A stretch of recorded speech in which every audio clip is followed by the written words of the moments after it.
biggest questions we get asked when we have lessons or farm visits is why we work with our horses on such a loose, long lead rope, whether we're leading them or working them on the ground. And the answer is quite simple. We want our horses to learn how to manage their own feet. Because when a horse knows how to manage their feet, they know how to manage their emotions. The other part of that is the more I work with a horse on a really loose lead rope, the quieter and softer they're going to be under saddle.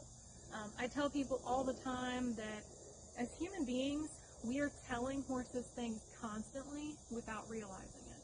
So most people are not aware of the cues and body language they're giving off all the time. So your horse gets stiff, they get kind of confused, they might get kind of dull. And one of the number one ways I see this happening is people that lead their horses way up under the halter or right up underneath it. Really what's happening here is you're trying to micromanage the horse's feet, you're trying to micromanage their head. And in reality, if you ever get in a stressful situation, you will never win a tug of war with a horse. So we like to teach our horses that no matter what situation they're in, it's not going to require a bunch of force from me to get their feet where they need to be. I've talked about this so many times about backing up. I think it's really, really important that your horse knows how to move their feet backwards, forwards, left, and right with very, very little pressure.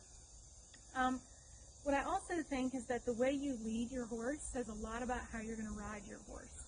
If you are not paying attention on the ground, or you're letting your horse drag you all over the place, 9 times out of 10, that's how you're going to be when you ride.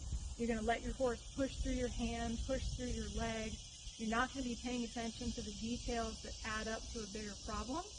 But I've noticed that people that really spend the time on the ground and really make their horses good citizens have a much easier time teaching their horse new things under saddle. So keep that in mind. Long lead ropes do not mean it's more dangerous. It does not mean we're not communicating with the horse. It means we're focusing on feel more than we are contact. Because if you understand contact correctly, you know it really is about feel. So you've got to have that first.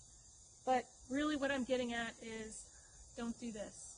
You're not helping your horse and you're not helping yourself. You're also putting yourself in kind of a dangerous position next to your horse, particularly if they don't know some of these ground manners. So remember that.